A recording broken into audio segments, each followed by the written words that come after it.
Sura ya 7. Nyumba ambayo haikuwa ndoto yake. Jioni ilikuwa imeanza kuingia taratibu. Jua lilikuwa linazama upande wa bahari, likiacha anga likiwa na mchanganyiko wa rangi ya machungwa na wekundu hafifu. Upepo mwanana ulitikisa matawi ya minazi. Ndege walikuwa wakirejea viotani mwao. Katika ukimya huo, Biti Mainda alikuwa akitembea nyuma ya mzee Satingi. Hakuna aliyesema neno. Kila mmoja alikuwa amezama kwenye mawazo yake.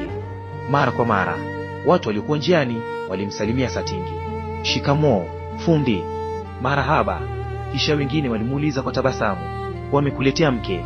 Satingi alitabasamu kwa aibu. Ndiyo. Watu wakaanza kumtazama Biti Mainda kwa udadisi. Baadhi walitabasamu, wengine wakaanza kunong'ona kwa sauti ya chini, ni binti wa bara, anatoka Morogoro, hajui maisha ya huku. Biti Mainda aliyasikia maneno hayo, lakini hakujibu. Aliendelea kutembea kimya, akiwa ameshikilia kifurushi chake kwa nguvu. Baada ya muda, walifika mbele ya nyumba ya mzee Satingi.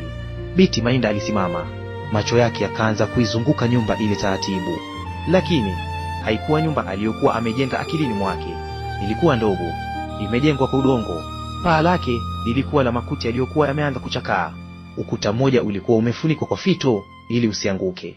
Mbele ya nyumba kulikuwa na jiko la mawe matatu na chungu kilichokuwa kimepasuka upande mmoja. Hakukuwa na uzio, hakukuwa na samani nyingi. Ndani ya nyumba kulikuwa na mkeka mmoja wa zamani, kiti cha mbao kilichokuwa kinatikisika, na sanduku dogo la chuma lililoanza kutu. Biti Mainda hakusema neno, lakini moyo wake ulizama. Hapa ndiyo nitakapoishi. Satingi aliona macho yake yakizunguka kila kona. Kwa sauti ya upole akasema, najua si nyumba nzuri. Biti Mainda akamwangalia. Sina mengi, lakini nitapambana. Maneno hayo yalimfanya Biti Mainda anyamaze. Kwa mara ya kwanza aliona kwamba mbele yake hakusimama mwanaume mvivu. Alikuwa ni mwanaume maskini, na kuna tofauti kubwa kati ya maskini na mvivu. Usiku ulipoingia, Biti Mainda aliandaa chakula kwa kutumia kile kilichokuwemo ndani ya nyumba. Ilikuwa ni muhogo wa kuchemsha na nazi kidogo. Waliketi chini kwenye mkeka, wakaanza kula kimya kimya. Baada ya muda, Satingi akasema, pole kwa safari. Asante, na karibu nyumbani. Hayo ndiyo ilikuwa maneno yake mengi zaidi usiku huo. Siku zikaanza kupita. Biti Mainda alijifunza haraka maisha ya kiboje. Aliamka kabla ya alfajiri. Alifajia, alipika, alichota maji, alifua, na wakati mwingine alimsaidia Satingi kutengeneza matairi ya baiskeli. Lakini kuna jambo moja lilianza kumshangaza. Kila jioni Satingi aliondoka nyumbani na hakurudi mpaka usiku wa manane. Alipomuuliza anakwenda wapi, alijibu kwa kifupi tu, nina kazi. Hakueleza ni kazi gani. Usiku mmoja, mvua kubwa ilinyesha, radi zilipasua anga. Biti Mainda alikaa peke yake ndani ya nyumba, akimsubiri mume wake. Muda ulizidi kwenda. Hatimaye mlango ukagongwa. Alipofungua, alimuona Satingi akiwa amelowana kwa mvua. Lakini kilichomshangaza haikuwa mvua, bali harufu kali ya pombe iliyotoka kwenye nguo zake. Biti Mainda akakunja uso. Hii harufu ni ya nini? Satingi hakujibu. Akaingia ndani, akaweka gunia dogo pembeni ya ukuta. Ndani ya gunia hilo kulikuwa na chupa kadhaa zilizofungwa kwa majani makavu. Biti Mainda akaziona. Hizi ni nini? Satingi akabaki kimya kwa muda, kisha akakaa chini, akashusha pumzi ndefu.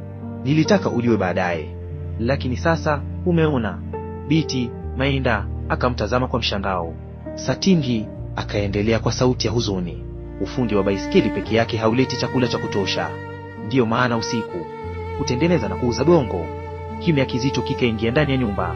Biti Mainda hakuwahi kufikiria jambo hilo. Akakumbuka maneno ya mjumbe aliyekuja kwa Morogoro, anajitafutia riziki kwa kazi nyingine ndogo ndogo. Sasa ndipo alielewa maana yake.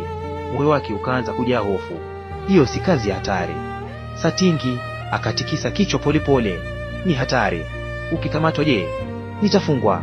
Biti Mainda akainama. Kwa mara ya kwanza tangu afike Zanzibar, alilia. Si kwa sababu nyumba ilikuwa ndogo, si kwa sababu walikuwa maskini, bali kwa sababu aligundua kwamba maisha aliyoyaingia yalikuwa magumu kuliko alivyowahi kufikiria. Satingi akamsogelea, hakujua namna ya kumfariji. Akamshika mkono, akasema kwa sauti iliyovunjika, nisamehe, sikukudanganya kwa makusudi.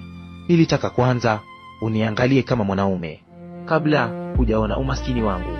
Binti Mainda akainua macho yake yaliyokuwa yamejaa machozi. Kwa mara ya kwanza tangu wakutane, hakumuona tu kama mume, alimuona kama mtu aliyekuwa akipigana vita vya maisha peke yake kwa muda mrefu. Lakini hakujua kwamba maisha mapya aliyoingia Zanzibar bado hayajamwonyesha majaribu yote yaliyokuwa mbele yake, kwa sababu safari ya Binti Mainda ndiyo ilikuwa imeanza.